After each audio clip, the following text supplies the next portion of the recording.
ओम अज्ञानतिमिरान्धस्य ज्ञानाञ्जनशलाकया सत्स्वरोन्मिलितं येन तस्मै श्रीगुरुवे नमः।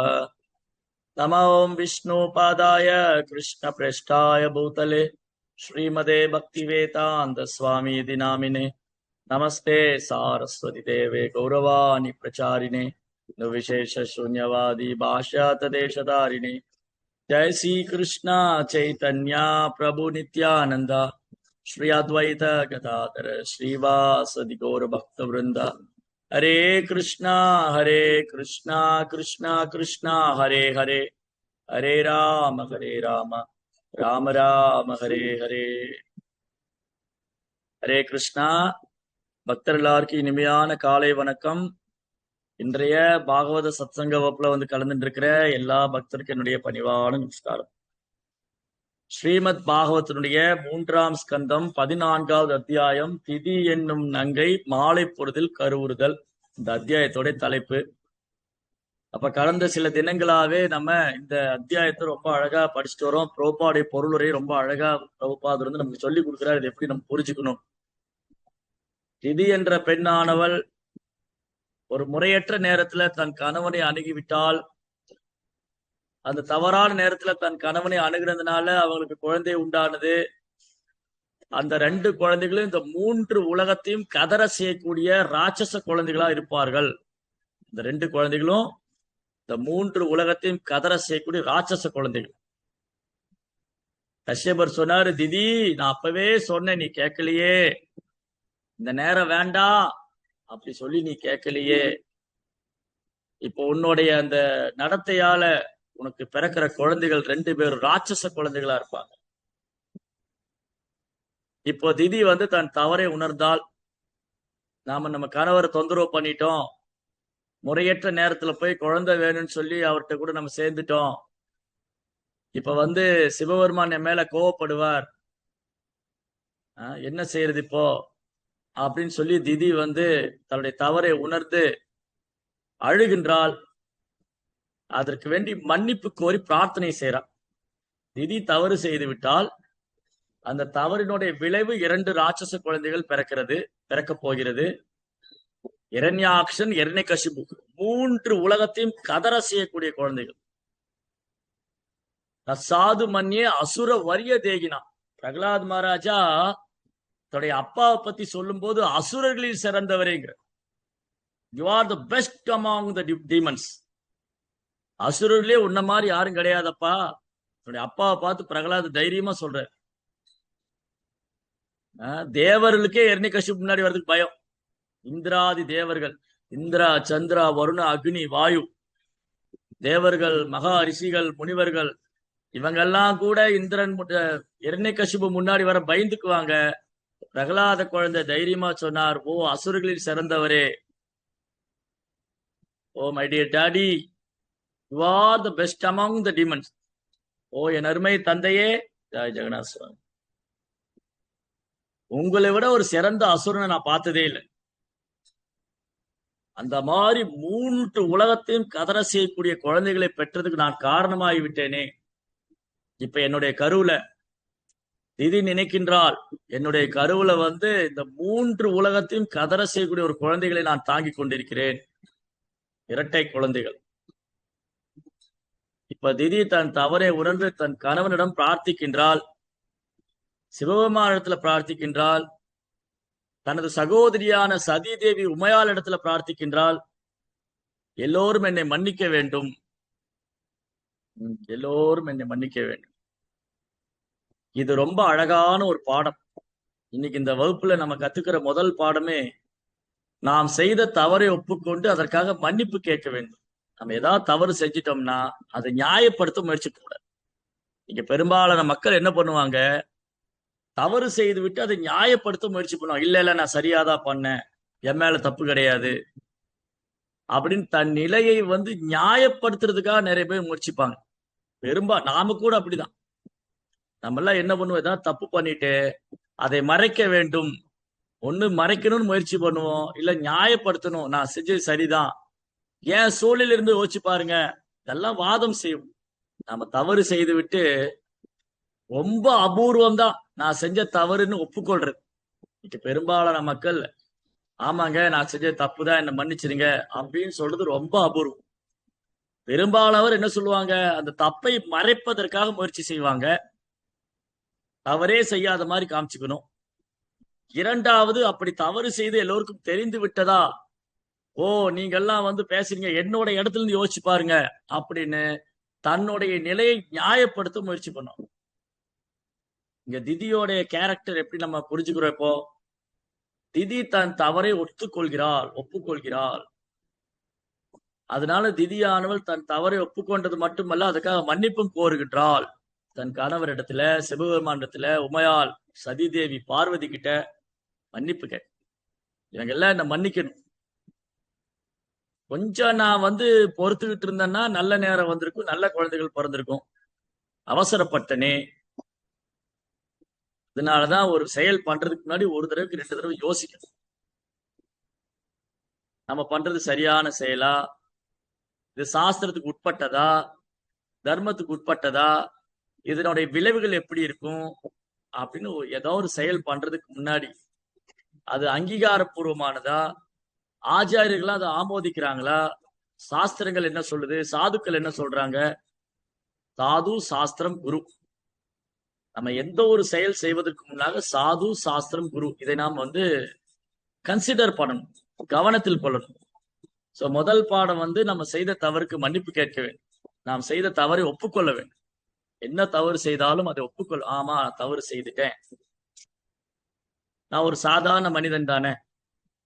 ஜீவாத்மாவுடைய 4 குறையில ஒன்று அவர் தவறு செய்யக்கூடியவர்.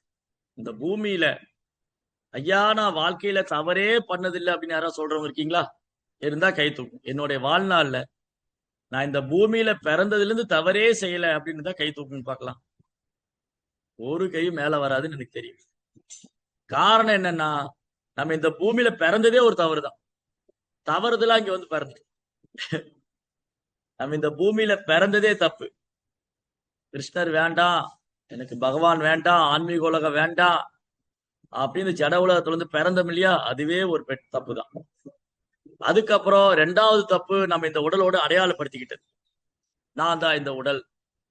3வது தவறு, இந்த உடல் சார்ந்தெல்லாம் எனது, என்னுடையது. இப்படி தவறு மேல தவறு. நம்ம வாழ்க்கை பூரா தவறு மேல தவறு தான். இந்த உலகத்துல பிறந்தது ஒரு தவறு, ஒரு குற்றம்.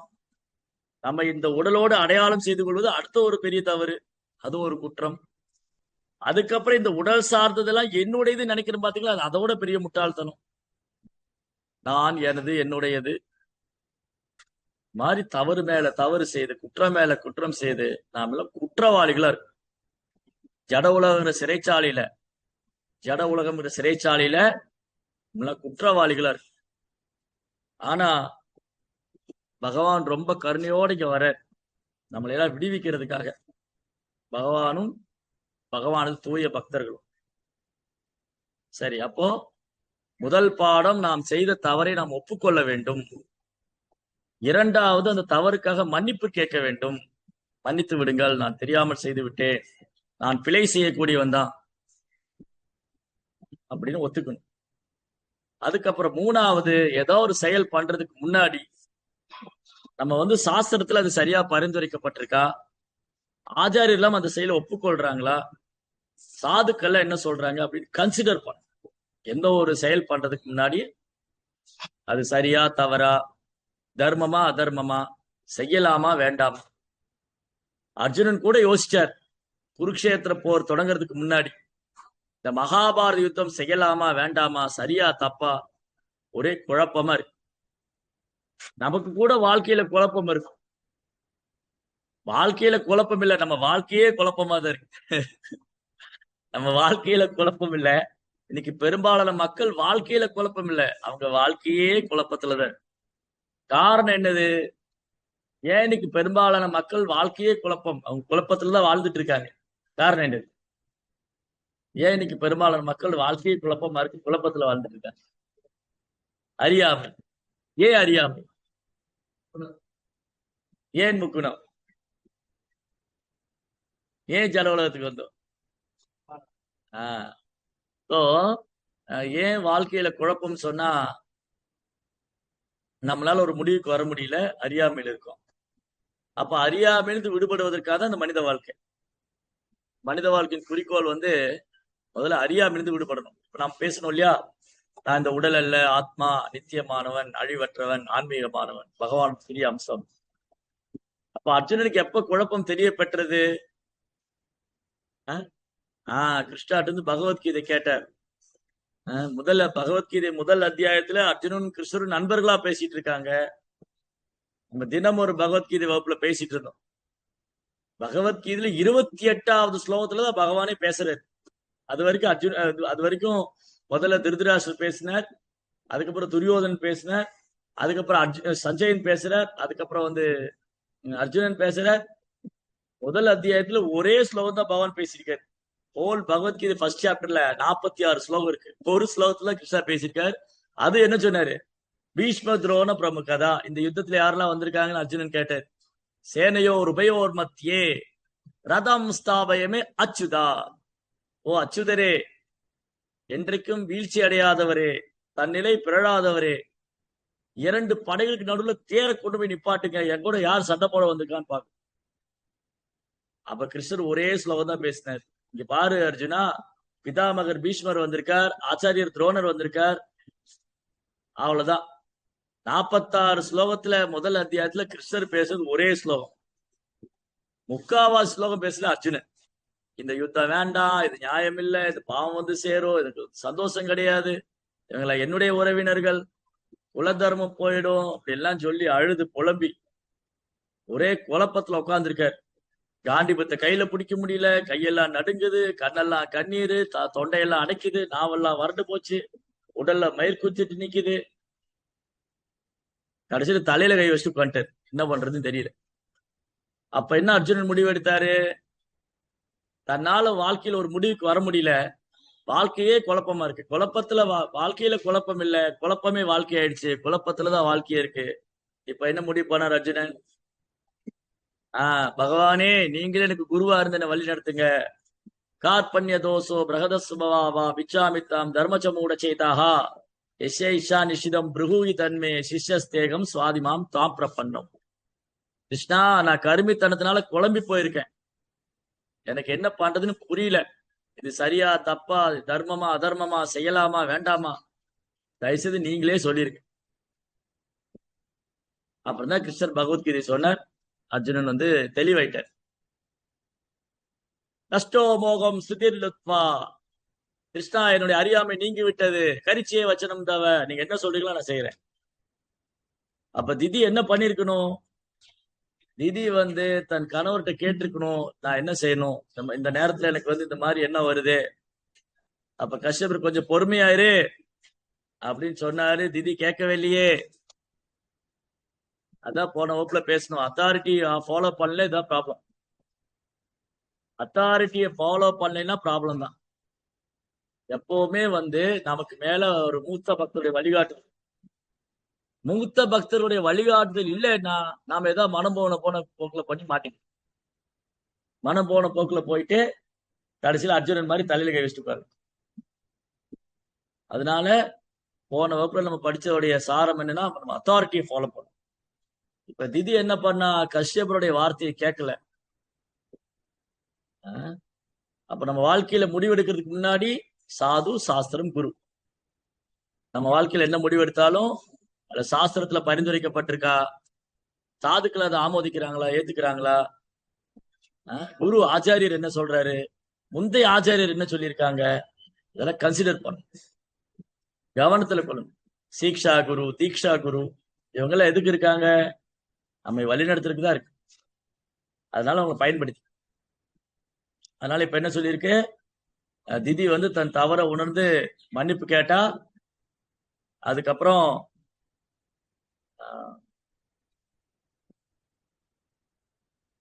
என்ன சொன்னேன், தவற உணர்ந்து மன்னிப்பு கேட்டா, முதல்ல தவறு ஒத்துண்டா, அப்புறம் மன்னிப்பு கேட்டா, மூணாவது என்ன சொல்லுங்க, இதுதான் பேசிட்டு இருந்தோம் நம்ம. வாழ்க்கையில் ஒரு முடிவு எடுக்கிறதுக்கு முன்னாடி மூணாவது பாயிண்ட். இப்ப திதி வந்து முடிவு எடுக்கிறதுக்கு முன்னாடி என்ன பண்ணணும்? இந்த நேரம் வந்து என்னுடைய புலன்களை கட்டுப்படுத்த முடியல, அப்ப கஷ்யபர்கிட்ட போய் அணுகிறதுக்கு முன்னாடி கஷ்யபரை வந்து பிரபு என்னை எப்படியாவது நீங்க ப்ரொடெக்ட் பண்ணுங்க அப்படின்னு சொல்லி. ஆனா கஷ்யபர் என்ன பண்ணிட்டாரு, அவர் வந்து வேணான்னு சொன்னாரே தவிர அவங்கள வந்து பக்தி தொண்டில் ஈடுபடுத்தல. பக்தி தொண்டுல புலன்களை ஈடுபடுத்தி இருந்தா திதிக்கு இந்த மாதிரி நேர்ந்திருக்காரு. கஷ்யபரும் பக்தி தொண்டு பண்ணியிருந்தாலும் இந்த மாதிரி நேர்ந்திருக்காரு. கஷ்யபர் வந்து பிரம்மத்தை தியானம் பண்ணிட்டு இருந்தார், செயற்கையான முறையில மனதை கட்டுப்படுத்த முயற்சி பண்ணார். அப்ப கஷ்யபருக்கும் திதி மேல பற்றுதல் இருக்கு, கஷ்யபருக்கும் அனுபவிக்கிற ஆசை இருக்கு. அதுக்கப்புறம் ரெண்டாவது ரெண்டு பேருமே சேர்ந்து அந்த நேரத்துல இணைந்ததுனால இந்த ராட்சச குழந்தைகள். இப்ப கஷ்யபர் சொல்றாரு, திதி நான் அப்பவே சொன்னேனே நீ கேட்கலையே. இதுக்கு முன்னாடி ஸ்லோகத்துல படிச்சோம் கஷ்யபர் என்னென்ன பேசினார். அதுக்கப்புறம் திதிக்கு பயம் வந்துருச்சு. இப்போ திதிக்கு பயம் வந்து இந்த மாதிரி அசுர குழந்தைகள் எனக்கு கருவுல தோண்டிடுச்சு, அப்ப சிவபெருமான் அந்த குழந்தைகளை கொண்டு வருவாரோ இல்ல என்ன நடக்க போகுது அப்படின்னு திதி எதுக்கு பயந்துக்கிறாங்க. இப்போ இந்த ரெண்டு ராட்சசர்களும் ரொம்ப மோசமா நடந்துக்கும் போது பிராமணனுடைய சாபத்துக்கு ஆளாயிடுவாங்க. பிராமணர்கள், அந்தணர்கள், வைணவர்கள் இவங்களெல்லாம் துன்புறுத்தும் போது ரெண்டு ராட்சசர்களும் பிராமணர்கள், வைணவர்கள் வேத கலாச்சாரத்தை வந்து சீரழிக்கும் போது இவங்க வந்து பிராமணரால் சபிக்கப்படுவாங்களோ அப்படின்னு பயந்துக்கிறான். ஆனா கஷ்யபர் சொன்னாரு, இந்த குழந்தைங்க ரெண்டு பேரும் பகவான் கையால கொல்லப்படுவாரு. அப்போ திதி சமாதானம் ஆயிட்டான். ஏன்னா பிராமணர் கையால சபிக்கப்படுறது அது ஒன்னே போதுமானதான் நரகத்துக்கு போறது. பகவான் ஒன்னும் வந்து கொல்ல வேண்டியது.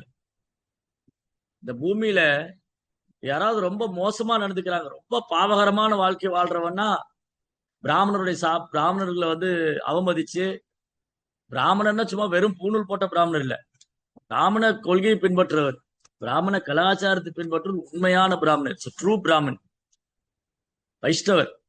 அவங்க மனசு நோகடிச்சிட்டாலோ இல்ல அவங்கள துன்பப்படுத்திட்டாலோ அவங்க சாபத்துக்கு ஆளாயிட்டா பகவான் அவதரிச்சு அவங்க கொல்ல வேண்டாம், அதுவே போதுமானதுன்னு சொல்றாரு பொருள் வரியில. The curse itself is enough for destroying the demonic person. அந்த அசுரங்களை கொல்றதுக்கு அந்த சாபமே போதுமானது. அதுக்கப்புறம் திதி என்ன சந்தோஷப்பட்டா, இப்போ என் குழந்தைங்க ராட்சச குழந்தைகளா பிறந்தாலும் பகவான் கையால கொல்லப்பட போறாங்கன்னு சந்தோஷமா இருக்கு. ஏன்னா பகவான் கையால கொல்லப்படுறவங்களும் மோட்சம் தான் அடைகிறாங்க. பகவான் கையில பாதுகாக்கிறது ஒண்ணுதான், அவர் கையில கொல்லப்படுறது ரெண்டும் ஒண்ணுதான். கிருஷ்ணர் ஒருத்தரை அரவணைத்தாலும் கருணை, கிருஷ்ணா ஒருத்தரை அழித்தாலும் கருணை. கிருஷ்ணா ஒருத்தரை அரவணைத்தாலும் கருணை, கிருஷ்ணா ஒருத்தரை அழித்தாலும் கருணை. ஆனா அந்த கருணையில கொஞ்சம் டிஃபரன்ஸ் இருக்கு. என்ன வித்தியாசம்? கிருஷ்ணா ஒருத்தரை அரவணைச்சா எந்த மாதிரி கருணை கிடைக்கும்?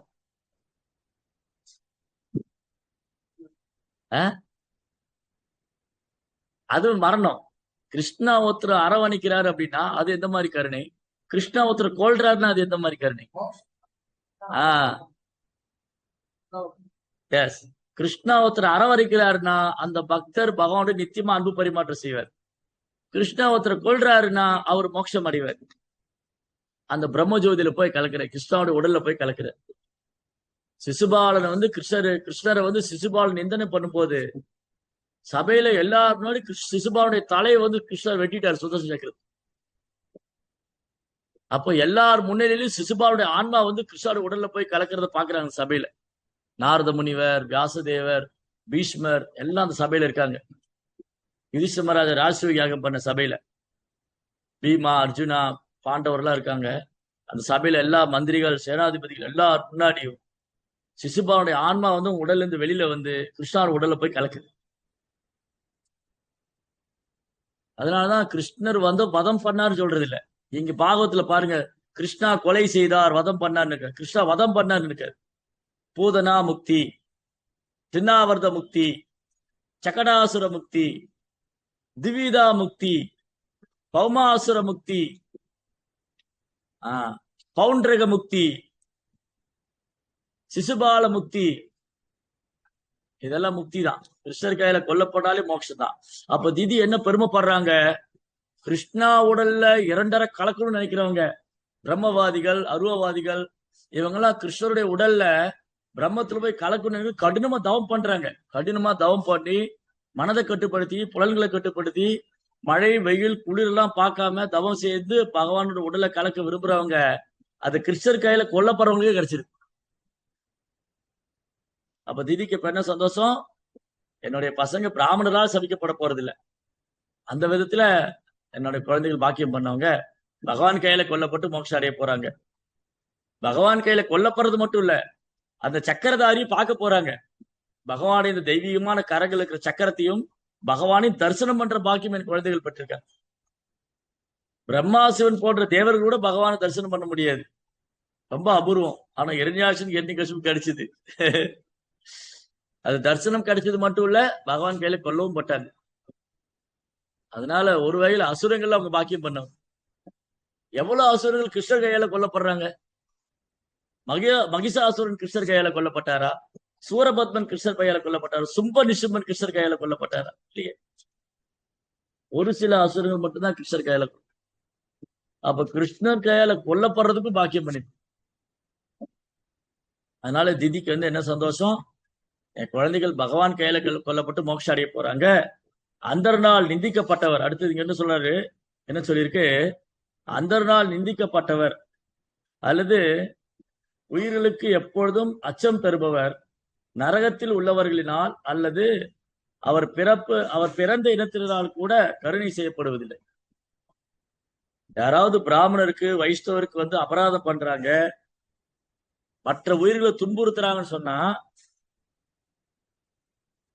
நரகத்தில் உள்ளவர்களால் கூட அந்த இனத்தை சேர்ந்த கூட கருணை செய்யப்படுது. கிளியரா என்ன சொல்லிருக்கு இங்கிலீஷ்ல, தமிழ்ல 43வது பதம்.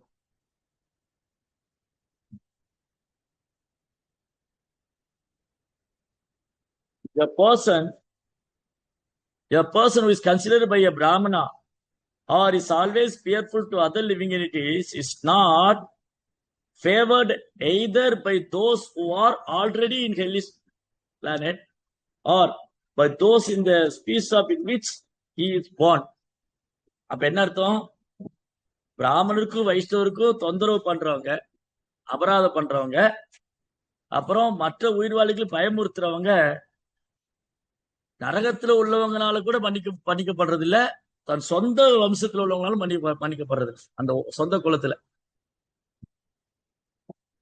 இது நடந்தது மகாபாரதத்துல. அஸ்வத்தாமன் போய் பாண்டவருடைய குழந்தைகளை கொண்டுட்டார். அஞ்சு குழந்தைகளை தூங்கிட்டு இருக்கும்போது பாண்டவர் நினைச்சு அவங்க குழந்தைகளை கொண்டுட்டார். எதுக்கு? துரியோதனை சந்தோஷப்படுத்துறது. ஆனா துரியோதனுக்கு இந்த செயல சந்தோஷம் இல்லை. இத்தனைக்கு துரியோதன அசுர குணம் படிச்சவன் தான். பாண்டவர்களை கொல்லணும்னு நினைச்சவன். பாண்டவர்களை கொல்லணும்னு நினைச்ச துரியோதன் அஸ்வத்தாமனுடைய செயலால சந்தோஷம் அடையல, மாறாக வேதனைப்பட்டார். பாண்டவரை கொல்றேன்னு தூங்கிட்டு இருக்கிற 5 குழந்தைகளை கொண்டுட்டார். அப்போ சத்திரியோட ஸ்பிரிட் என்னது, நேருக்கு நேரம் யுத்தம் பண்றது, புறமுதுகு தாக்குவது இல்லை, முதுகு பின்னாடி குத்துறது இல்லை, அல்ல யுத்தத்துல பயந்து ஓடுறது இல்லை. அப்ப அஸ்வத்தாமன் உயர்ந்த பிராமண குலத்துல பிறந்திருந்தாலும் துரோணனுடைய பையனா இருந்தாலும் அவருடைய செயல் ரொம்ப மோசமா இருக்கு. அதனால துரியோதனே சந்தோஷமாகல. அதனால யாராவது பிராமணருக்கு வைஷ்ணவருக்கு குற்றம் இழைத்தால், பிராமணருக்கு வைஷ்ணவருக்கு யாராவது குற்றம் இழைச்சிட்டாங்கன்னா அந்த சொந்த வம்சத்தினால கூட அவங்கள மன்னிக்க மாட்டாங்க. சரி, அடுத்தது இங்க என்ன சொல்றாங்க, பொருளூர்ல ப்ராப்பர் 2 லைன் எழுதியிருக்கேன். பழிக்கப்பட்ட உயிரினங்களில் சிறந்த உதாரணம் நாய். நாய்கள் தமது இனத்தில் பிறந்த பிற நாய்களிடம் கூட இரக்கம் காட்டுவதில்லை. இது பாத்திருக்கீங்களா? எங்க பாத்தீங்க? ஸ்ட்ரீட் டாக் இருக்கும். ஸ்ட்ரீட் டாக் ஒரு ஏரியா இருக்கு. அந்த ஏரியாக்குள்ள இன்னொரு ஸ்ட்ரீட் டாக் வந்துச்சு வச்சுங்களேன், இது தன்னுடைய கோபத்தை காமிச்சு உள்ள விடாது. அப்ப ஒரே கம்யூனிட்டி தான், அதுல நாய்களுடைய சமுதாயம் தான். அந்த நாயோடைய சமுதாயம் இருந்தா அந்த நாய் என்ன நினைக்குது, இவன் என்னோட ஏரியா சேர்ந்தவன் இல்ல, வேற ஏரியால இருந்து வர்றான், இவன் என்னோட ஏரியாவை சேர்ந்தவன் வேற ஏரியா இருந்தவன், நீ அப்புறம் என் ஏரியாக்குள்ள வரலாம் அப்படின்னு ஒண்ணு கடிக்க போ. அதாவது டாக் ரொம்ப அபாமினபிள். நாய் பிறப்புங்கிறது ரொம்ப மோசமான பிறப்பு. நாயா வளைக்கிற நாயா சொல்லுவாங்கல்ல, அதுல ஒரு பழமொழி கூட இருக்கு, நாய்க்கு வேலையில நிக்க நேரமும் இல்லை. நீங்க பாத்திருக்கீங்களா? நாய் ஒண்ணும் பண்ணாது, ஆனா சும்மா இருக்காது, இங்க அங்கே போயிட்டு ஏதாவது படிக்கும். அது உட்காந்து வச்சுக்கீங்களேன், அப்படின்னா எதிர்த்து ஓடும், டிக்கி டிக்கி டிக்கி ஓடும். எங்க போகணும் தெரியாதால ஓடுது. நாய் பொழப்புங்க. சாபீர் பராக உஸ்டக்கர் புருஷ பசு. நாய்கள், பன்றிகள், ஒட்டகம், கழுதை, விலங்கு பாகத்துல ஸ்வா அப்படின்னா டாக். அதனால இந்த மனித வாழ்க்கை கிடத்திற்கு அரிதானது. ஆனா இப்ப திதி வந்து தவறு செஞ்சதுனால இந்த ராசி குழந்தைங்க. கஷ்யபர் மேலும் என்ன சொல்றாரு? கற்றறிந்த கஷ்யபர் கூறினார். இப்ப திதியை பார்த்து சொல்றாரு. ஏன்னா திதி வந்து இப்ப தன்னுடைய தவறை உணர்ந்து அழுது மன்னிப்பு கேட்டு இப்படி ஒரு செயல் பண்ணிட்டேமேன்னு சொல்லி நொந்து நூடுல்ஸா உட்கார்ந்துருக்கான். இப்ப கஷ்யபர் என்ன சொல்றார்? உனது சோகம், அனுதாபம், முதிர்ந்த சிந்தனை போன்றவற்றினாலும் முழுமுதற் கடவுளிடத்து நீ வைத்திருக்கும் மாறாத நம்பிக்கையினாலும் சிவபெருமானிடத்தும் என்னிடத்தும் நீ வைத்திருக்கின்ற பக்தியினாலும் உனது புத்திரன் இரண்யகசிபின் புத்திரரில் ஒருவன் பிரகலாதன் என்ற பெயரில் பகவானின் பக்தனாக அங்கீகரிக்கப்படுவார். அவரது புகழும் முழு முதற் கடல் புகழை போலவே பரவிருக்கு. எப்படி பிரகலாத குளோரிஸ் வந்து கிருஷ்ணாவுடைய புகழுக்கு ஈக்குவலா இருக்கு. இப்ப எப்படி இது நடந்தது? திதிக்கு பிறந்த குழந்தை அசுரங்க, ஆனா திதிக்கு பிறந்த குழந்தை பக்தன். இது எப்படி நடந்தது? சோ திதி மனம் திருந்தினால் முதல்ல அவர் மனம் கலங்கமா இருக்கு. திதியோட மனது முதல் கலக்கமா இருந்தது.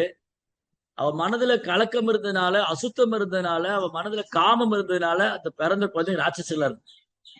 இப்ப திதி வந்து தன் தவறை உணர்ந்து அழுது மன்னிப்பு கேட்டோன்னு மனசு சுத்தமாயிடுச்சு. இப்ப பேர குழந்தை, பிறக்க போற பேர குழந்தை பக்தனா இருக்கும். அப்ப நம்ம கான்சியஸ்னஸ் தான் தீர்மானிக்குது நம்முடைய ஜெனரேஷன் எப்படி இருக்கு. திதியோட மனது கலங்கமா இருந்த பொழுது ராட்சச குழந்தைகள் பிறந்தது. திதியோட மனது தெளிந்த நீரோடை மாதிரி ஆனோடனே தெய்வீகமான குழந்தை. அதே சமுதாயத்துல, அதே கம்யூனிட்டியில, அதே அசுர குலத்துல, அதே திதியோட வம்சத்துல பிறக்கிற குழந்தை பேர குழந்தை பிரகலாத் மகாராஜ். அப்ப இதுக்கு நாலாவது பாடம் என்னன்னா, எப்போ நம்ம தவறை உணர்ந்து, நாம செய்த தவறை உணர்ந்து அதுக்காக வருத்தப்படுறோமோ, மன்னிப்பு கேட்கிறோமோ, மீண்டும் மீண்டும் அந்த தவறை நினைத்து நான் இது வாழ்க்கையில தவறு செய்யக்கூடாது அப்படின்னு ஃபீல் பண்றோம். அப்பதான் நம்ம தூய்மை அடைகிறோம். அப்ப முதல்ல சொன்ன பாயிண்ட்டுக்கு இப்ப சொன்னதுக்கு பெரிய மலை போல வித்தியாசம் இருக்கு. நான் தவறு செஞ்சுட்டு மறைக்க நினைக்கிறது, இல்ல நான் செய்யவே இல்லைன்னு நினைக்க சொல்றது, இல்ல வந்து அதை நியாயப்படுத்துறது. அது எங்க? ஆமா நான் தவறு செஞ்சுட்டேன், ஏதோ ஒரு வேகத்துல பண்ணிட்டேன், தெரியாம பண்ணிட்டேன், ஏதோ கோபத்துல பண்ணிட்டேன், இல்ல பொறாமையில பண்ணிட்டேன் அப்படின்னு சொல்லி அந்த தவறை ஒத்துக்கிட்டு அதை நினைச்சு வருத்தப்பட்டு அதுக்காக மன்னிப்பு கேட்டு பகவான்கிட்டையும் பக்தர்கள்ட்டையும் மன்னிப்பு கேட்டு நம்ம அதை ஃபீல் பண்றோம், வருத்தப்படுறோம்னு சொன்னா நம்ம தூய்மை அடைஞ்சிட்டே வரணும். இப்ப திதி வந்து தூய்மை அடைஞ்சிட்டாங்க, அதனால அவருக்கு பிறக்கிற பேர குழந்தை பிரகலாதன். பிரகலாத் மகாராஜ்க்கு அடுத்து என்ன சொல்றாரு கஷ்யபர்? இப்ப பிரகலாதுடைய தெய்வீகமான குணங்களை குளோரிஃபை பண்றார். கஷ்யபர் வந்து தன் பேர குழந்தையான பிரகலாதனின் திவ்யமான தெய்வீகமான குணங்கள், பிரகலாதரின் தாமரை பாதங்களை பின்பற்றுவதற்கு மகான்கள் எவ்வாறு தங்கத்தில் உள்ள குறைகளை தூய்மை செய்யும் முறையினால் நீக்குகின்றார்களோ அதுபோல பகைமையிலிருந்து விடுதலை பெறுவதற்கான பயிற்சியினால் அவரது நடத்தையினை முன்மாதிரியாக கொள்வதற்கு முயல்வார்கள். பிரகலாத குழந்தை பிறந்தது அசுர குலத்துல, ஆனா அவருடைய தெய்வீகமான குணத்தை பார்த்து மாபெரும் ரிஷிகளும் மகா முனிவர்களும் அவர் ஃபாலோ பண்ணணும்னு நினைப்பாங்க. அதனாலதான் யமராஜ் சொல்றார் பாகவதத்துல, மகாஜனோ என கதச பந்தாகா, மகாஜனங்களின் அடிச்சுவட்டை பின்பற்ற தர்மச தத்துவம் நிகிதோ குகாயா மகாஜனோ என கதச பந்தா. தர்மத்தின் கோட்பாடுகளை உணர்றது ரொம்ப கஷ்டம், தர்மத்தின் கொள்கையை உணர்றது ரொம்ப கஷ்டம். இது சரியான தர்மமா, இந்த தர்மத்தோட நோக்கம் என்ன, என்னுடைய தர்மம் நான் என்ன செய்யணும், அது மூலமா நான் யாரை திருப்திப்படுத்தணும், இதெல்லாம் ரொம்ப ரொம்ப சென்சிட்டிவா. அதை எப்படி நம்ம புரிஞ்சுக்கிறது? பிரகலாதரை போன்ற மகாஜனங்களை அடிச்சுவட்டை பின்பற்றுறது. அப்போ பெரிய பண்டிதன்மார்கள் கூட குழம்பி போயிடுவாங்க, எது சரி எது தப்பு. கிம் கர்ம கிம் கர்ம கிம் அகர்மேதி, கிம் கர்ம கிம் அகர்மேதி கவயோகி அத்திர மோகிதான். கிருஷ்ணா பகவத்கீதை சொல்றார், மாபெரும் பண்டிதர்களும் மகான்கள் கூட குழம்பி போயிடுவாங்களா, இது சரியா தப்பா. அதனால இங்க முனிவர்கள்லாம், மகா ரிஷிகள் முனிவர்கள்லாம் வந்து பிரகலாதனை பின்பற்றணும்னு ஆசைப்படுறாங்க. பிரகலாதனுடைய குணங்களால் கவரப்பட்டு, பிரகலாதர் வந்து தெய்வீகமான குணத்தின் பிறப்பிடம். அந்த தெய்வீகமான குணத்தின் பிறப்பிடமான பிரகலாதரை பத்தி சொல்லும்போது இந்த ஸ்லோகத்துல என்ன சொல்றாரு? சுத்தம் பகவத் யசசா சமம். அந்த சுத்தமான பக்தினால, சுத்த பக்தினால பிரகலாதர் பகவானுக்கு சமமா விளங்குறார், பகவானுடைய குணங்களுக்கு சமமா விளங்குறார், பகவானுடைய புகழுக்கு சமமானவர் இருக்கார்.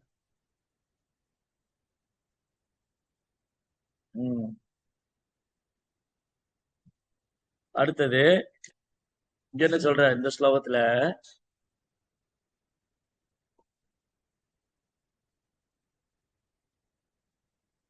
ரோப்பா வந்து பொருள் ரொம்ப அழகா எழுதியிருக்காரு. என்ன எழுதியிருக்காரு? பிரகலாத் மகாராஜுக்கு ஏன் இவ்வளவு சிறப்பு, பிரகலாத் மகாராஜாவுக்கு ஏன் இவ்வளவு சிறப்பு, ஏன் பிரகலாதரை எல்லாரும் ஃபாலோ பண்ணணும்னு நினைக்கிறாங்க? மகா ரிஷிகள் முனிவர்கள் பெரும் பாகவதர்கள் பக்தர்கள்லாம் ஏன் பிரகலாதனை ஃபாலோ பண்ணணும்னு நினைக்கிறாங்க? அப்ப என்ன, அப்படி என்ன பிரகலாதர் செஞ்சாரு? ஒரு வைஷ்ணவருக்கான எல்லா தெய்வீகமான குணம் பிரகலாதர் இருந்தது. 26 கேரக்டர். ஒரு பக்தனுக்கான 26 தெய்வீகமான குணங்கள். ஒன்று, சகித்துக் கொள்வது, பொறுத்துக் கொள்வது, மன்னிப்பது, கருணை காட்டுவது. இந்த குணங்களோட இருப்பிடமா பிரகலாதர் இருக்கு. அவங்க அப்பாவே எதிரியாயி அந்த குழந்தைய கொல்லணும்னு நினைக்கிறார். ஹிரண்யகசிபு தன் பிள்ளையை கொல்லணும்னு நினைக்கிறாரு. ஆனா பிரகலாதர் வந்து அவர் மேல கோவப்படல, அவரை எதிர்த்து நிக்கல. அப்புறம் வந்து அவர் பண்ண கொடுமைகள்லாம் பொறுத்துக்கிட்டாரு, சகிச்சுக்கிட்டாரு. அவர் பகவான் கூட உதவி கூப்பிடல. எங்கேயாவது பாகவத்துல படிச்சிருக்கிறோமா, பிரகலாதருக்கு கஷ்டம் வந்த போது கிருஷ்ணா என்னை காப்பாத்துங்க? நோ. பிரகலாதர் வந்து தன்னை உணர்ந்த ஆத்மா, ஆத்மரதி, ஆத்மராமா, ஸ்தித பிரஜா, ஸ்திததிர் முனி. பகவத்கீதையில் இந்த வார்த்தை இருக்கு, ஸ்திததிர் முனி, ஸ்தித பிரஜா, ஆத்மரதி, தன்னில் திருப்தி உற்றிருப்பவர். அதனால பிரகலாத் மகாராஜ தெய்வீகமான குணம் என்னன்னா, இங்க முதல்ல பிரபுபார் பொருளோரில் அழக எழுதியிருக்கார். முதல்ல சுய கட்டுப்பாடு. Prahlad self control. இது வைஷ்ணவர் இன்னொரு தெய்வீகமான குணம், சுய கட்டுப்பாடு. அப்புறம் இந்த சுய கட்டுப்பாடு இல்லாத ஒருவரால பகைமைங்கிற எண்ணத்திலிருந்து விடுபட முடியாதான். அப்ப பாருங்க, இந்த எனிமிட்டி இருக்கு பாத்தீங்களா, இந்த எனிமிட்டி இருக்கிற வரைக்கும், பகைமை உணர்வுங்கிற எண்ணம் இருக்கிற வரைக்கும் நம்ம பகவான்கிட்ட போக முடியும். ரொம்ப சீரியஸான மேட்ரு. நம்ம வந்து ஆக்சுவலி பகவத்கீதையில படிக்கிறோம், பாகவத்துல படிக்கிறோம், ஆத்மாவுக்கு நண்பனும் கிடையாது பகைவனும் கிடையாது. அப்புறம் மனதுதான் நம் நண்பன், மனதுதான் நம்ம எதிரி. தெளிவா படிச்சிருக்கிறோம். பகவத்கீதையில கிருஷ்ணா வந்து புட்டு புட்டு வைக்கிறார். பந்தூர் ஆத்மானம் ஆத்மானம் ஆத்மானம் இருவர் ஆத்மனங்க. ஓ அர்ஜுனா, உன் மனமே உன் நண்பன், உன் மனமே உன் எதிரி. யாருடைய மனம் தன் கட்டுப்பாட்டில் உள்ளதோ அந்த மனம் உன் நண்பன், யார் மனம் உன் கட்டுப்பாட்டிலையோ அந்த மனம் எதிரி. அப்போ நம்ம என்ன நினைச்சுக்கிறோம், இந்த பக்தர் எனக்கு பிடிக்கும், அந்த பக்தரை பிடிக்காது, இவருடைய செயல் எனக்கு பிடிச்சிருக்கு, அவருடைய செயல் எனக்கு பிடிக்கல, நான் இவரு கூட சேருவேன் அவரு கூட சேர மாட்டேன், நான் அந்த மாதவியோட பேசுவேன் இந்த மாதவியோட பேச மாட்டேங்கிறதெல்லாம் வந்து எதனால ஏற்படக்கூடியது? இந்த பொய் அகங்காரத்தினாலையும் பொறாமையினாலையும். சுய கட்டுப்பாடு இல்ல, மனதை கட்டுப்படுத்தணும், மனதில் இந்த மாதிரி எண்ணங்கள் வரக்கூடாது அப்படின்னு செல்ஃப் டிசிப்ளின் இல்ல, சுய ஒழுக்கம் சுய கட்டுப்பாடு இல்லாதனால இந்த பலவீனமான மனது இந்த மாதிரி பகைமை பாராட்டுகிறது. இந்த பகைமை பாராட்டுற எண்ணம் இருக்கிற வரைக்கும் நம்ம கிருஷ்ணாட்ட போக முடியாது. ரிப்பீட்டடா சொல்றாரு கிருஷ்ணா பகவத்கீதையில, நிர்மாண மோகா ஜித சங்க தோஷா அத்தியாத் நித்யா வினிவிருத்த காமா துவந்தைவ முக்தா சுகதுக்க சஞ்சய் கஷ்யந்திய மூடா பதமவியம் தத். அம்மா, அறியாமையிலிருந்து விடுபட்டிருக்கணும், பொறாமையிலிருந்து விடுபட்டிருக்கணும், பக்தர் அல்லாத சங்கத்தை தவிர்க்கணும், ஆத்மீய விஷயங்கள் ரொம்ப ஆர்வமா செயல்படணும், இரட்டிப்பு தன்மையிலிருந்து விடுபட்டிருக்கணும், சுக துக்கத்தை சமமா பாவிக்கணும். படிக்கிறோம், நம்ம கேட்கிறோம், ஆனா பிராக்டிகலா வரும்போது தோத்துறோம், ஃபெயில் ஆயிடும். ஏன்னா பிராக்டிகல் அப்ளிகேஷன் பண்றது இல்லை, ஒன்லி தியரிட்டிக்கல் நாலேஜ். நீங்க எந்த இஸ்கான் டிவோட்டிட்ட வேணாலும் பேசுங்க, நீங்க நாலேஜ்ல அவங்க டிஃபீட் பண்ணவே முடியாது. யார்கிட்ட வேணா பேசலாங்க, சின்ன குழந்தையில இருந்து 5-6 வயசு குழந்தையில இருந்து 60-70 வயசு பாட்டி தாத்தா வரைக்கும் நீங்க இஸ்கான்ல பேசுனீங்கன்னா அவங்க டிஃபீட் பண்ண முடியாது ஆர்குமெண்ட்ல. ஆத்மா பத்தி சொல்லுவாங்க, பகவானை பத்தி சொல்லுவாங்க, இயற்கையை பத்தி சொல்லுவாங்க, யோகா பத்தி சொல்லுவாங்க, பக்தி தொண்டை பத்தி சொல்லுவாங்க, எல்லாம் சொல்லுவாங்க. ஆனா எவ்வளவு பேர் நம்ம பிராக்டிக்கலா அதை ரியலைஸ் பண்றோம்னுக்கே, இந்த ரியலைசேஷன் வெரி வெரி இம்பார்ட்டன்ட். ஏன் இங்க பிரகலாதர் இப்படி போடுறாரு கஷ்யபர்னா, இஸ் செல்ஃப் ரியலைஸ்டு சோல், தன்னை உணர்ந்த ஆத்மா. பிரகலாதருக்கு வந்த பரீட்சையெல்லாம் நமக்கு வந்திருந்ததுன்னா நம்ம இஸ்கான் விட்டு ஓடி போயிருக்கோம். பிரகலாதருக்கு அந்த கொடுமையெல்லாம் நமக்கு நடந்திருந்ததுன்னா, எனக்கு கிருஷ்ணரும் வேண்டாம் பக்தி வேண்டாம், ஒரு நாளை விடுங்கன்னு ஓடி. சொந்த அப்பாவே எதிரி ஆயிட்டாரு. எப்படி நீங்க வீட்டுல அப்பா கூட இருப்பீங்க யோசிச்சு பாருங்க. ஒரே அரண்மனையில தான் இருக்காரு ஹிரண்யகசிபு பிரகலாதர். அப்பா அசுரன் எதிரி, அந்த அப்பா கூட தான் இந்த பையன் வாழணும், இவன் பக்தன். அப்ப எவ்வளவு சகிப்புத்தன்மை இருந்திருக்கணும் பிரகலாதருக்கு, எவ்வளவு பொறுத்துக்கணும். அது சில வீட்டுல நடக்குது. நான் ப்ரீச்சிங் நிறைய இடத்துல போன இடத்துல சில வீட்டுல கணவர் மனைவியை டார்ச்சர் பண்ணுவாங்க, சேவை பண்ண விட மாட்டாங்க, பக்தி பண்ண விட மாட்டாங்க, ஜெபம் பண்ண விட மாட்டாங்க. ஆமா, அவங்க பாவம், இதெல்லாம் பொறுத்துக்கிட்டு பண்ணுவாங்க. சில வீட்டுல என்னாகும், கணவர் பக்தி பண்ணுவார், மனைவி பொறுத்துக்க மாட்டான், அவரை டார்ச்சர் பண்ணும், பொறுத்துக்கிறாங்க. சிலப்போ அப்பா டிவோட்டியா இருக்க மாட்டாங்க, பிள்ளைங்க பக்தி பண்ணுவாங்க, அப்பாவுக்கு தெரியாம பயந்து பயந்து பண்ணணும், கோயிலுக்கு விட மாட்டாங்க, சேவை பண்ண விட மாட்டாங்க. சிலப்போ அப்பா பக்தரா இருப்பார், பிள்ளைகள் கேட்க மாட்டாங்க. இது மாதிரி அன்மேட்சிங் சுச்சுவேஷன் இருக்கு. நம்ம கிருஷ்ண உணர்வுல இருக்கும்போது சில நேரம் இந்த பொருத்தமில்லாத ஒரு இடத்துல வைக்கப்பட்டுரும். பொருத்தமில்லாத இடத்துல, ஏன் பொருத்தமில்லாத இடத்துல வைக்கப்பட்டோம்? ஏன் சில நேரம் நமக்கு அந்த மாதிரி அமையுது? கணவர் பக்தரா இல்ல மனைவி பக்தரா இல்ல, பெற்றோர் பக்தரா இல்ல பிள்ளைகள் பக்தரா இல்ல அப்பா பக்தரா இல்ல அம்மா பக்தரா இல்ல, ஏன் இந்த மாதிரி நடக்குது? முதல்ல என் கர்மா, நான் அந்த மாதிரி ஒரு குடும்பத்துல பிறக்கணும், அந்த கஷ்டத்தை அனுபவிக்கணும். ரெண்டாவது, கிருஷ்ணா என்னுடைய கர்ம வினைகளை போக்குற, அப்ப அதை நான் பொறுத்துக்கணும். பிரகலாதர் பொறுத்துக்கிட்டாரு, ஹிரண்யகசிபு பண்ண டார்ச்சர் எல்லாத்தையும் பிரகலாதர் பொறுத்துக்கிட்டாரு. கொஞ்சம் கொஞ்சம் டார்ச்சரா பண்ணாரு. நம்மளை என்ன டார்ச்சர் பண்ணிருப்பாங்க யாராவது? ஒரு டார்ச்சரும் கிடையாது. நம்மளை யாராவது ஏதாவது சொல்லியிருப்பாங்க, ஏதாவது 2 வார்த்தை பேசியிருப்பாங்க, அதுக்கே நம்ம பிரச்சனை பண்ணுவோம். ஆனா பிரகலாதருக்கு உயிருக்கே ஆபத்து, அவர் உயிருக்கு லைஃப் த்ரெட்டனிங் ப்ராப்ளம். இங்க வந்திருக்கிற சத்சங்கத்துல எவ்வளவு பேருக்கு உங்க உயிருக்கு ஆபத்து கொடுத்திருக்காங்க, லைஃப் த்ரெட்டனிங் ப்ராப்ளம். நான் தூங்கிட்டு இருக்கும்போது என் தலையில கல்ல போட வந்தாங்க, அப்புறம் என்ன மலை உச்சியில கொண்டு போய் தள்ளி விட பார்த்தாங்க, என்ன விச வச்சு கொல்ல பார்த்தாங்க, என் வீட்டுக்கு தீய வச்சு விட்டாங்க. எவ்வளவு பேருக்கு நடந்திருக்கு, நம்ம நினைச்சே பார்க்க முடியாது நம்ம லைஃப்ல.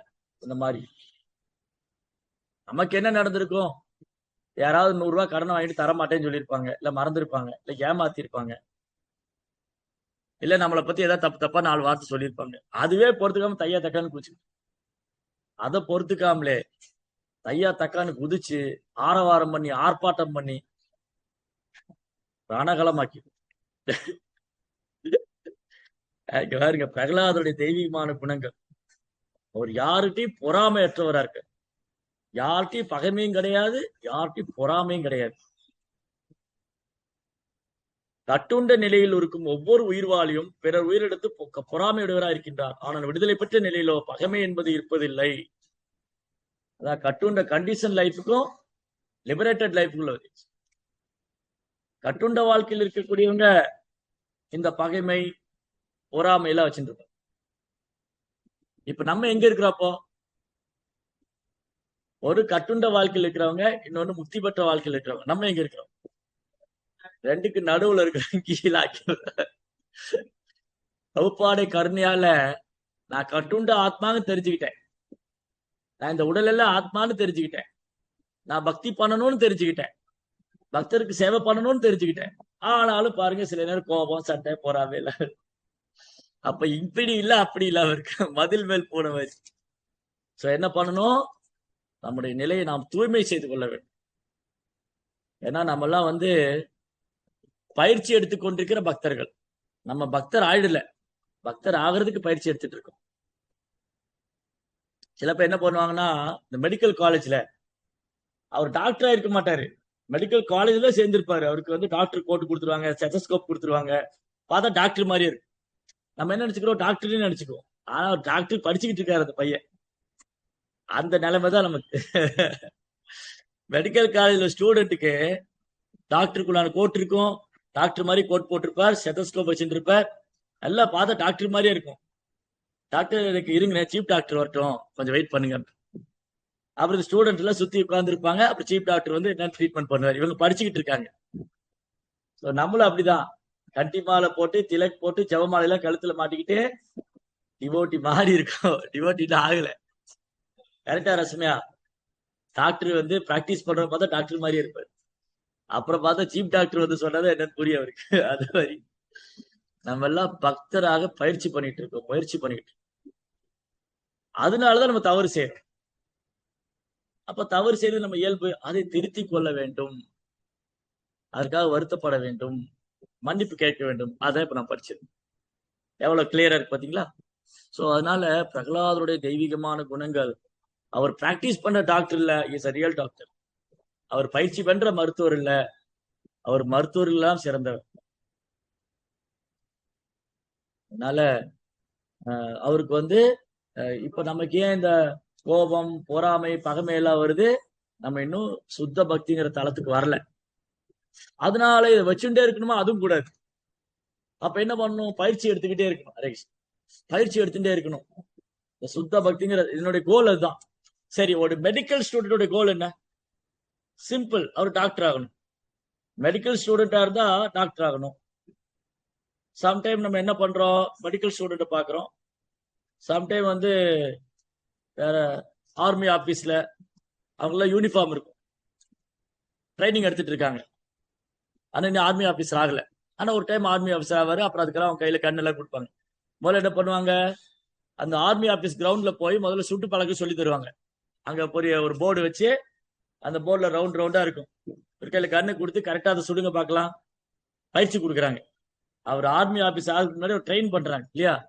ராணுவத்துல போய் ஒருத்தர் பார்டர்ல இருக்கிற எதிரிகளை சுடணும்னு சொன்னா அவருக்கு முதல்ல பயிற்சி இருக்கணும்.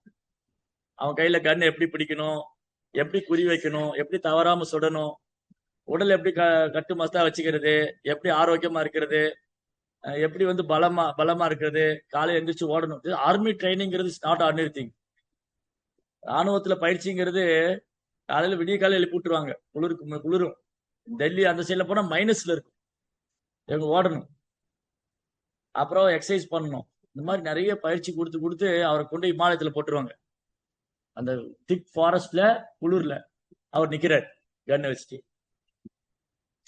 அது ஆர்மி ஆபீசர். அதே மாதிரிதான் நமக்கு மாயைக்கு எதிரான யுத்தம். மாயைக்கு எதிரான யுத்தத்துல நம்ம பலவீனமா இருக்கும். அதனாலதான் அந்த பொறாமை, பகைமை, போட்டி இதெல்லாம் மாட்டிக்கிறோம். இந்த பொறாமை, பகைமை எல்லாம் இருக்கிற வரைக்கும் நம்ம என்ன பண்ண முடியாது? கிருஷ்ண உணர்வுல முன்னேற்றம் அடைய முடியாது. அப்ப எங்க தொடங்கணுமோ அங்கேயே நிக்கிறோம். நங்கூரத்தை கழட்டி விடாம போட்ட கதை அங்கேயே அடிக்கிறோம். அதனால பிரகலாத் மகாராஜோட லைஃப் ஹிஸ்டரி நமக்கு என்ன சொல்லி கொடுக்குது? ஒருத்தர் மெல்ல மெல்ல இந்த குணங்கள் இருந்து வெளியில வரும். பொறாமை, பகைமை உணர்வுல இருந்து வெளியில வரணும். பிரகலாத் மகாராஜ் தனது தந்தையினால் பல்வேறு வழிகளில் கொடுமைப்படுத்தப்பட்டார். இருந்தாலும் அவர் தந்தை கொல்லப்பட்ட பிறகு அவர் விடுதலைக்காக ஒரு முழுமுதற் கடவுளை பிரார்த்தித்தார். இந்த மாதிரி நிறைய பக்தருடைய வாழ்க்கையில் நடந்திருக்கு. இங்க ஒரு உதாரணம் இருக்கு. இங்க என்ன உதாரணம்னா, பிரகலாத் மகாராஜா அவங்க அப்பா கையால அப்பா அப்பா வந்து பிரகலாதரை கொல்லணும்னு நினைச்சாலும் பிரகலாதர் இரண்யகசிபு கொல்லப்பட்ட உடனே நரசிம்ம தேவட்ட பிரார்த்தனை பண்ணி எங்க அப்பாவுக்கு மோட்சம் கொடுங்க. அந்த மாதிரி வேற யாராவது பக்தர் இருக்காங்களா? நிறைய உதாரணம் இருக்கு ஹிஸ்டரியில. பிரகலாதர் மாதிரி தூய பக்தர்கள் தனக்கு கெடுதல் செஞ்சவங்க கூட நன்மை நடக்கணும்னு கேட்டவங்க. திரௌபதி என்ன பண்ணாங்க? கிருஷ்ணா பரிச்சை வச்சாரு, அஸ்வத்தாமனை கொல்லணும்னு சொல்றாரு. கிருஷ்ணரே சொல்றாரு இந்த அயோக்கியனை கொல்லணும். திரௌபதியுடைய 5 குழந்தைகளை தூங்கிட்டு இருக்கும்போது பீஸ் பீஸா வெட்டிட்டாங்க. அப்ப திரௌபதி என்ன சொன்னாங்க?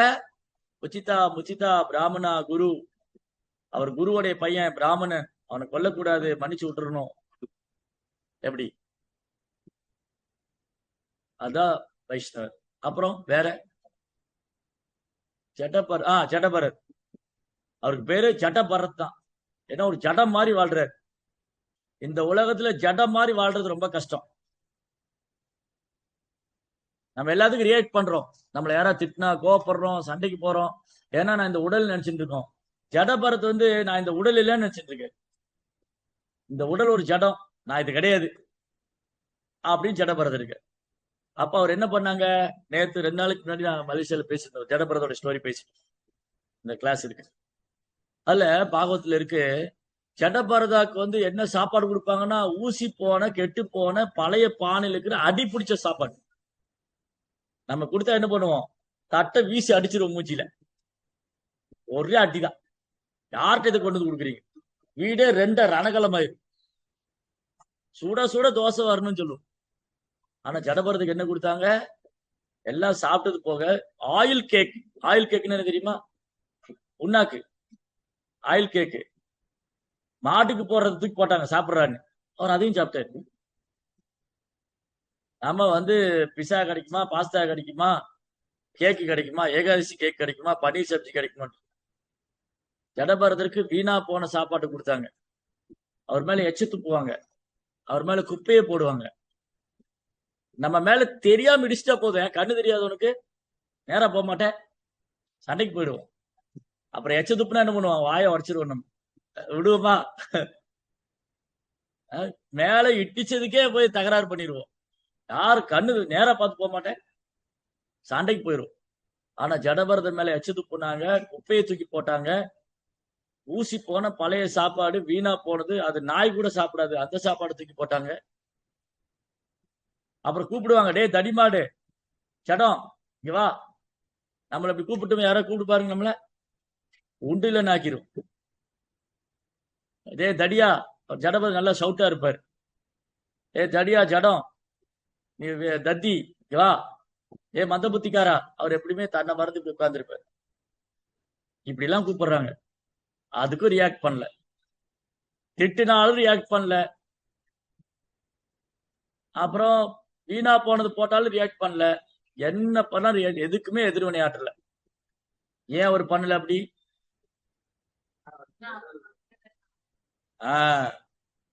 அது ஒரு காரணம். இன்னொரு காரணம் என்ன? ஏன் ஜடபரதர் ரியாக்ட் பண்ண மாட்டேங்கிறாரு? நான் இவரை திட்டினா அவர் என்ன திட்டுவாரு? கர்மா போயிட்டே இருக்கு லைஃப் ஆஃப்டர் லைஃப். நீங்க திட்டிக்கோ, என்ன வேணா திட்டிக்கோ, நானே இந்த உடம்புல ஆத்மா. நீ நாயின்னு சொன்ன என்ன, ஜடம்னு சொன்ன என்ன, பைத்தியம்னு சொன்ன என்ன, என்ன வேணா சொல்லிட்டு போய்க்கோ. நானே இந்த உடல் கிடையாது, ஆத்மா. நீ என்ன நாயின்னு சொல்ல, நான் உன்னை பேயின்னு சொல்ல, அது இந்த பிறவில இல்ல, பல பிறவி வரும். அதனாலதான் என்ன ஆகுதுன்னு பாத்தீங்கன்னா, இந்த மனித வாழ்க்கையில நிறைய பேர் சண்டை போட்டுக்கிட்டே இருப்பாங்க. அவங்க லைஃப் ஆஃப்டர் லைஃப் அது தொடர்ந்துகிட்டே இருக்கு. கணவன் மனைவி சண்டை போட்டுக்கிறாங்க, மாமியார் மருமக சண்டை போடுறாங்க, சகோதரர் சண்டை போடுறாங்கன்னா அந்த ஜீவாத்மா அந்த துவேஷம் வந்து தீரல இன்னும், பகைமை. இப்ப 2 ஆன்மா இருக்குன்னு வச்சுக்கோங்க, 2 பேரு, 2 நபருக்கு பகைமை வந்துருச்சுன்னா அந்த பகைமை தீர்ற வரைக்கும் அவங்க பிறவி எடுத்துட்டே இருக்கணும். அது ஒரு பிறவி சண்டை போட்டுக்கிட்டே இருப்பாங்க. இப்ப உதாரணத்துக்கு வாலி சுக்ரீவன், திரேத்த யுகத்துல வாலி சுக்ரீவன் சண்டை போட்டாங்க. வாலி வந்து சூரியனுடைய அம்சம், சுக்ரீவன் வந்து இந்திரனுடைய அம்சம். திரும்பி என்னாச்சு? அவங்க திரும்பி கர்ணனா வந்தார், கர்ணன் அர்ஜுனன். அதுக்கு முன்னாடி சூரியன் இந்திரன். அப்ப இவங்களுக்குள்ள அந்த பகைமை இருந்துகிட்டே இருக்கு. இந்த பகைமை தீர்ற வரைக்கும் பிறப்பு எடுத்துட்டே இருக்க வேண்டியதா இருக்கு, லைஃப் ஆஃப்டர் லைஃப். அது மக்களுக்கு புரிய மாட்டேங்குது. கணவர்கிட்ட சண்டை போட்டா இனி அடுத்த பிரிவில் இவருக்கு மாமியாரா வரப்போறாரா இல்ல என்னவா வரப்போறாருன்னு தெரியாது.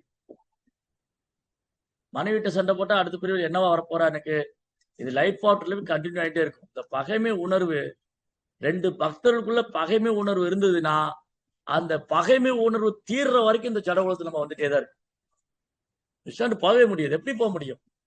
கிருஷ்ணாவோட உலகத்துல கேள்விப்பட்டீங்களா? பகைமை இருக்கு, சண்டை போட்டுக்கிறாங்க, கோவப்படுறாங்க, பொறாமப்படுறாங்க. கிடையவே கிடையாது. கிருஷ்ணாவுடைய உலகத்துல பொறாமை இருக்கும். எந்த மாதிரி பொறாமை இருக்குன்னா, ராதாரணிக்கும் ரத்னாவளிக்கும் கொஞ்சம் போட்டி இருக்கும். யார் வந்து பெஸ்டா கிருஷ்ணர் அட்ராக்ட் பண்றாங்க, சர்வ் பண்றாங்க, அந்த மாதிரி தான் இருக்குமே தவிர அவங்களுக்குள்ள எந்த பொறாமையும் கிடையாது, அவங்களுக்கு எந்த போட்டியும் கிடையாது. சோ அதனால இது முக்கியமான பாயிண்ட். இது பாருங்க, தெளிவா எழுதியிருக்காரு பிரபுபாதா. தன் தந்தையினால் பல்வேறு வழிகளில் கொடுமைப்படுத்தப்பட்டார். இருந்தும் அவர் தந்தை கொல்லப்பட்ட பிறகு அவர் விடுதலைக்காக அவர் முழுமுதல் கடவுளை பிரார்த்தனை செய்தார். அப்ப யாரெல்லாம் உதாரணமா பார்த்தோம்? திரௌபதி, பிரகலாத் மகாராஜ், ஜடபரன், கூரத்தாழ்வார். கூரத்தாழ்வார் கண்ணு பிடிங்கிடுவாங்க. ராமானுஜர் நினைச்சிட்டு கூரத்தாழ்வார் கண்ணு பிடிக்கிடுவாங்க. அப்புறம் ரொம்ப வருஷம் கழிச்சு ராமானுஜர் திரும்ப வர்றாரு. அந்த சோழ மன்னன் வந்து கூரத்தாழ்வார் கண்ணை பிடுங்கினா வந்து கொடூரமான வியாதி வந்து இறந்து போவான். வைஷ்ணவ அபராதம் பண்ணதுனால, கூரத்தாழ்வாருக்கு அபராதம் பண்ணதுனால அந்த சோழ மன்னன் அகால மரணம் அடைஞ்சா, துர்மரணம் அடைஞ்சு நரகத்துக்கு போனான். அப்போ ராமானுஜர் வந்து அழற. இது ராமானுஜருக்கு நடக்க வேண்டியது. ஆனா அது வந்து கூரத்தாழ்வார் ஏத்துக்கிட்டாரு. ராமானுஜர் அனுப்பிச்சு விட்டாரு, ஸ்ரீரங்கத்திலிருந்து நீங்க போயிடுங்க, உங்களை இங்க இருந்தா அந்த சோழ மன்னன் கொன்னுடுவா, நீங்க போயிடுங்க, நான் அவ்வளவு முக்கியம் இல்ல, குரு மகாராஜ் உங்களுடைய லைஃப் ரொம்ப முக்கியம், என்னுடைய வாழ்க்கை ஒன்றும் முக்கியம் கிடையாது அப்படின்னு சொல்லிட்டு குருவா வந்து அவர் காலில் விழுந்து அழுது மன்றாடி அவருடைய காவியுடைய சாப்ரான் அந்த சன்னியாசுடைய வாங்கி இவர் போட்டுட்டு இவருடைய ட்ரெஸ் அவருக்கு கொடுத்துட்டாரு, கிரகஸ்தான வயிற்று. நீங்க மேல்கோட்டையில போனா மேல்கோட்டையில ஒரு நரசிம்மர் டெம்பிள் இருக்கும். அங்கதான் ராமானுஜன் ட்ரெஸ் சேஞ்ச் பண்ணிக்கிட்டாரு. இங்க இருந்து போய் இங்க இருந்து வயிற்றுல போவார். சாப்ரான் ட்ரெஸ் வந்து அந்த காவியுடைய வந்து கூரத்தால் வாங்கி போட்டுன்றார். அவருடைய வஸ்திரத்தை எடுத்து வாங்கி ராமானுஜர் போட்டுன்றார். அந்த மேல்கோட்டை அங்க நரசிம்ம டெம்பிள் இருக்கு இல்லையா, அங்க வந்து கீழே வந்து ஒரு பெரிய டேம் இருக்கும், ஒரு ஏரி இருக்கும். அங்க ஒரு நரசிம்மர் கோயில் இருக்கு. அங்கதான் ராமானுஜர் வந்து ட்ரெஸ் சேஞ்ச் பண்ணிட்டு அங்க வந்து ப்ரேயர் பண்ணிட்டு இருந்தாரு. அந்த ராமானுஜர் கிட்டத்தட்ட 18 வருஷமும் அங்க இருந்திருக்காரு அந்த சுத்து வட்டார கிராமங்கள்ல. எக்ஸாக்டா தெரியல எவ்வளவு வருஷம். அப்போ ராமானுஜர் திரும்ப வந்து பாக்குறாரு, கூரத்தாழ்வார் கண் பார்வை இல்ல. ராமானுஜர் போய் பிரார்த்தனை பண்ண சொல்ற ரங்கநாதர்கிட்ட, நீ போய் ரங்கநாதர்கிட்ட பிரேயர் பண்ணுங்கிற. இவர் பிரேயர் பண்ணிட்டு வந்தோடனே, பிரார்த்தனை பண்ணிட்டு வந்தோடனே ராமானுஜர் கேட்கிற, நீ என்ன பிரார்த்தனை பண்ணேன்னு கேட்டார். கூரத்தாழ்வார் என்ன சொன்னாரு? உங்களை கொல்லணும்னு சொன்னார் இல்லையா அந்த மந்திரி, ராஜா கிட்ட போய் ராமானுஜர் இருக்கிற வரைக்கும் வைஷ்ணவம் தான் தலை துவங்கும், சைவம் வளராது, அதெல்லாம் ராமானுஜரை நீங்க கொல்லணும்னு சொன்ன மந்திரிக்கு மோட்சம் கொடுக்குன்னு கேட்ட. ராமானுஜரை கொல்லணும்னு நினைச்ச மந்திரிக்கு நீங்க சொல்லணும்னு போய் கொல்லணும்னு போய் சிபாரிசு பண்ண அந்த மந்திரிக்கு நரகத்துக்கு போயிடுவார், மோட்சம் கொடுக்குன்னு. அதுக்கப்புறம் திரும்பியும் சொல்றாரு ராமானுஜர், இல்ல இன்னொரு தடவை போய் பிரார்த்தனை பண்ணு. ரெண்டாவது போய் பிரார்த்தனை வந்து பண்ணிட்டு வந்தப்போ கேட்கிறார் ராமானுஜர், இப்ப என்ன பிரேயர் பண்ண? உங்களை கொல்லணும்னு நினைச்ச அந்த ராஜாவுக்கு மோட்சம் கொடுங்க. ஏப்பா உனக்கு கண் பார்வை வேணும்னு கேட்கவே இல்லையானு. அது நான் எதுக்கு கேட்கணும்? நான் எதுக்கு இந்த ஜட உலகத்தை பார்க்கணும்? எனக்கு ஜட உலகத்துல ஆக வேண்டியது ஒண்ணும் இல்லை, நான் எதுக்கு பார்க்கணும்? அப்படி நான் எதாவது பார்க்கணும்னு நினைச்சா நான் உங்களதான் தரிசனம் பண்ணணும், உங்களுக்கு தாமரை பார்த்து தரிசனம் பண்ணணும். இந்த முறை ராமானுஜர் சொன்னாரு, நீங்க போய் பகவான்கிட்ட கேளுங்க, என்னோட குருவுடைய ப்ராப்பர்ட்டி ஒண்ணு வந்து இம்ப்ராப்பரா இருக்கு, அதை கரெக்ட் பண்ணி கொடுங்க. அப்ப கூரத்தாழ்வார் புரிஞ்சுக்கிட்டாரு, ராமானுஜர் என் கண் பார்வையை கேட்க சொல்றாரு. பகவான்கிட்ட போய் கேட்கவே இல்லை அவரு. அவர் குரு விரும்பினார்னு போய் பிரார்த்தனை பண்ணார். அது எதுக்காக? குரு தரிசனம் பண்றதுக்கு, அவர் சேவை பண்றதுக்காக. அப்புறம் ஹரிதாஸ் தாக்கூர் வந்து 22 மார்க்கெட் பிளேஸ் சவுக்கால சாட்டையால் அடிக்கிறாங்க. நம்மளை யாரோ ஒரு அடி அடிக்கணுமே, அவங்களை திரும்பி 4 அடி அடிச்சிடும். அன்னைக்கு வந்து இயேசு கிறிஸ்து சொன்னாரு, உன்னை ஒரு கன்னத்தில் அறிந்தால் நீ மறு கன்னத்தை காட்டு. இன்னைக்கு ஏதாவது கிறிஸ்தவர் அப்படி பண்ணுவாங்களா? வாங்க சார், என்ன ஒரு கன்னத்துல அடிச்சு இன்னொரு கன்னத்துல அறிங்க, பலர் 4 அறை விட்டுருவாங்க நம்ம இல்லையா? அன்னைக்கு இயேசு கிறிஸ்து வந்து சிலுவையில் அறையப்பட்டார். சிலுவையில் அறையப்பட்ட இயேசு கிறிஸ்து என்ன பிரார்த்தனை பண்ணார்? ஓ பரலோகத்திற்கும் ஆண்டவரே, பரமபிதாவே, இந்த பாவிகளை வெறுத்து விடாதீர்கள், அவங்க பாவத்தை வெறுத்து விடுங்கள். இந்த பாவிகளை ஒரு நாளும் வெறுத்து விடாதீர்கள், அவங்க பாவத்தை வெறுத்து விடுங்கள் ஆண்டவரே அப்படின்னு சொல்லி இந்த பாவிகளுக்காக பிரார்த்தனை பண்றார். என் ரத்தம் உங்களை புனிதப்படுத்துங்கிறார் இயேசு கிறிஸ்து. இப்போ பிரபா என்ன சொல்றாரு, அன்னைக்காவது இயேசு கிறிஸ்து சிலுவையில் அறையப்பட்டார். ஆனா ஹரிதாஸ் தாக்கூர் ஒரு படி மேல போய் 22 மார்க்கெட் பிளேஸ் சவுக்கால் அடிச்சாலும் அவங்களுக்காக பிரார்த்தனை பண்றாரு. அவங்களுக்கு என்ன பிரார்த்தனை, தண்டிக்கணும் மட்டும் சொல்லல, அவங்களுக்கும் பக்தி கொடுங்க, அறியாமல் இருக்காங்க. வாசுதேவ் தத்தா இன்னொரு படி மேல போயிட்டாரு. வாசுதேவ் தத்தா என்ன பிரார்த்தனை பண்றா சைத்தன்யா கிட்ட, ஓ மகாபிரபு, இந்த ஜட உலகத்துல கோடான கோடி உயிர்வாளிகள் இருக்காங்க, கோடிக்கணக்கான உயிர்வாளிகள் இருக்காங்க. அவங்க நிறைய பாவத்தினால பல்வேறு பாவகாரிகளா இந்த பூமியில பிறந்து கஷ்டப்படுறாங்க. அந்த எல்லா ஜீவனுடைய பாவத்தையும் நான் ஏத்துக்கிறேன், அவங்களுக்கு எல்லாம் நீங்க மோட்சம் கொடுத்து. இதுதான் வைஷ்ணவ. அதனாலதான் சைத்தன்ய பாபு சொல்றாரு, வாசுதேவ தத்தாவுடைய ப்ராப்பர்ட்டி நான் சொல்றாரு மகாபிரபு. என்ன அவர் விக்கலாகிறாரு. சைத்தன்ய பாபு என்ன சொல்றாரு சைத்தன்ய சரிதாமிரத்துல, நான் வாசுதேவ தத்தாவுடைய ப்ராப்பர்ட்டி, அவரை எங்க வேணாலும் சேல் பண்ணலாம், எங்க வேணா கொண்டு வர வித்தரலாம் அப்படி. அப்ப எந்த அளவுக்கு மகாபிரபு பிரியமானவரா இருந்தா மகாபிரபு சொல்லுவார், நான் வாசுதேவோட ப்ராப்பர்ட்டி, வாசுதேவ தத்தாவுடைய ப்ராப்பர்ட்டி. அதுக்கப்புறம் என்ன சொல்றாங்க இங்க, கஷ்யபர் சொல்றாரு, எல்லாருமே பிரகலாதரால மகிழ்ச்சி அடைவாங்களாம்.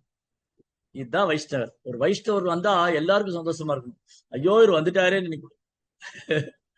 பிரகலாதர்னால எல்லாருக்கும் சந்தோஷம். ஏன்னா இந்த பிரபஞ்சத்தின் பரம நெறியாளரான முழுமுதற் கடவுள் அவரை தவிர வேறு எதையும் விரும்பாத பக்தரிடம் எப்போதும் திருப்தி அடைவார். பகவான் பிரகலாதர் இதயத்துல நித்தியமா வாசம் பண்றார். சோ பிரகலாதரோட ஒரே குறிக்கோள் பகவானை திருப்திப்படுத்துறது தான். அதனால பிரகலாதர் எங்க போறாரோ எல்லாரும் திருப்தி அடைவாங்க. பிரகலாதன் என்னது, பிரகலாதன் சொன்னாலே எல்லாருக்கும் ஆனந்தம் தருபவர்.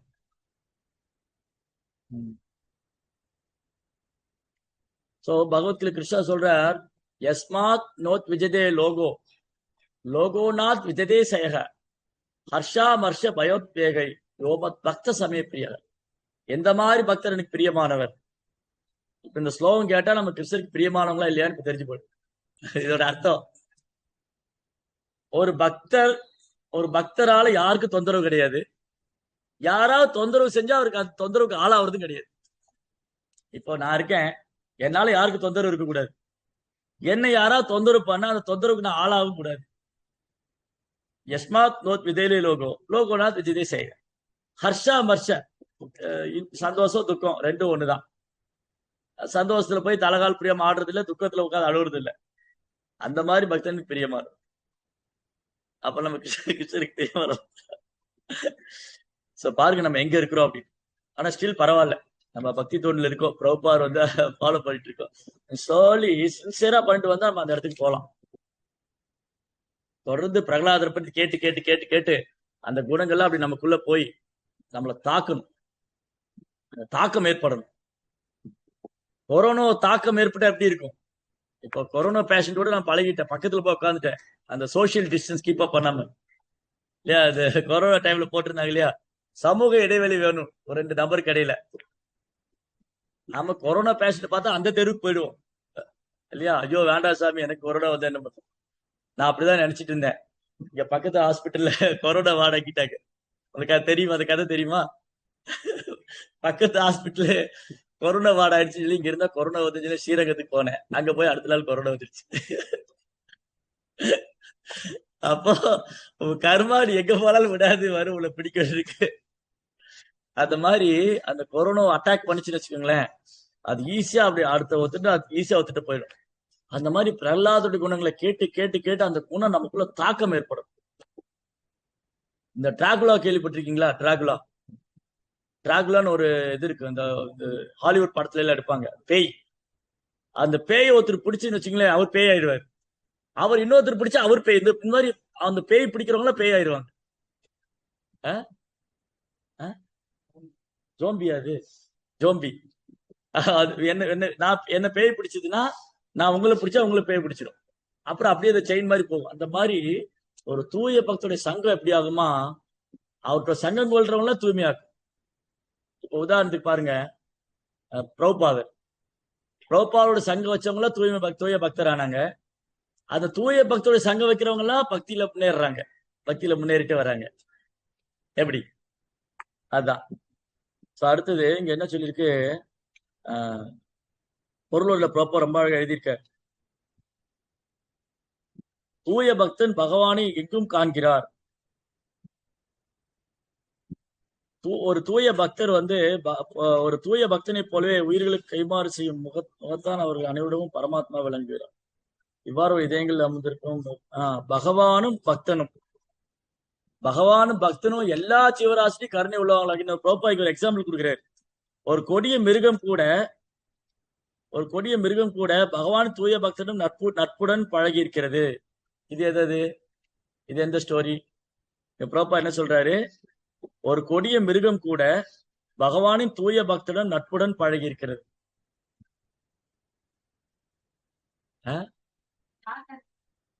அதுவும் சைத்தன்ய மாபு கருணையால மிருகங்கள்லாம் பார்த்து கீர்த்தனப்படி ஆடம். சைத்தன்ய மாபு தூய பக்தர் இல்ல, சைத்தன்ய மாபு முழுமுதற் கடவுள். தூய பக்தருடைய சங்கத்துல வந்து மிருகம் கூட பக்தரா இருக்கே. ரஷ்யானந்த பண்டிதர் வந்து பிரச்சாரம் பண்ண போகும்போது ஒரு மத யானையை விட்டாங்க அவர் மேல, ஒரு மதம் பிடிச்ச யானையை. ரசிக முராரி சொன்னாரு, அந்த யானையை பார்த்து நீ வந்து ஹரே கிருஷ்ணா சொல்லுன்னு.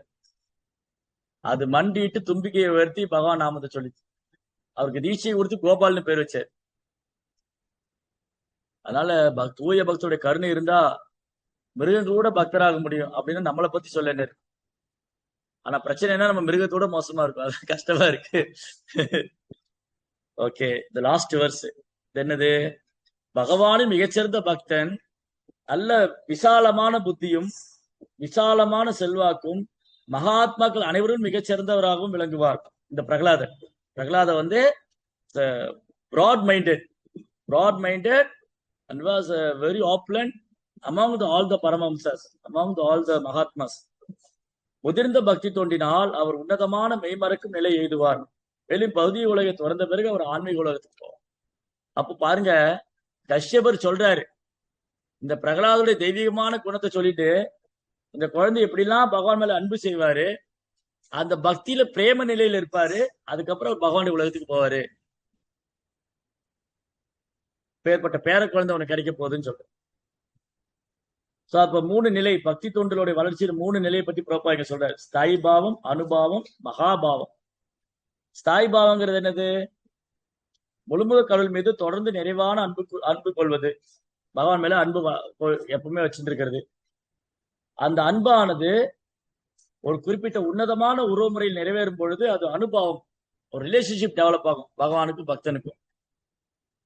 ஹரே கிருஷ்ண. அதுக்கப்புறம் அந்த ரிலேஷன்ஷிப்ல அவங்க வந்து ஆனந்தம் அடையும் போது அது மகாபாவம்.